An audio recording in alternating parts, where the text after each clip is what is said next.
સમગ્ર ગુજરાતમાં જ્યારે ખેડૂતોનો અવાજ બનીને આમ આદમી પાર્ટી જ્યારે મહાપંચાયત યોજવા માટે જઈ રહી છે સુરેન્દ્રનગર ખાતે 31 ઓક્ટોબર, ત્યારે આજરોજ ભરૂચ એપીએમસી માર્કેટમાં પણ આમ આદમી પાર્ટીની ટીમ દ્વારા અમે અહીંયા જ્યારે આવ્યા છે ત્યારે અહીંયા નજર આવે છે કે અહીંયા જે પાછળની જે ગંદકી છે, આ ગંદકી આ એપીએમસીના જે સંચાલક છે, જે ચેરમેન છે, એ લોકોને દેખાતી નથી.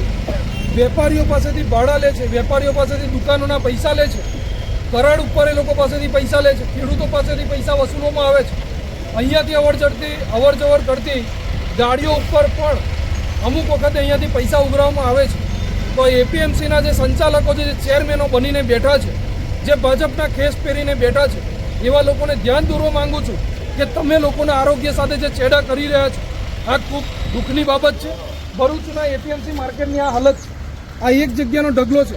વેપારી જ્યારે અહીંયા આગળ મજબૂરીમાં નાખી રહ્યો છે, તમે યોગ્ય કચરાનો નિકાલ નથી કરી શકતા, ત્યારે જઈને વેપારી અહીંયા આગળ નાખી રહ્યો છે.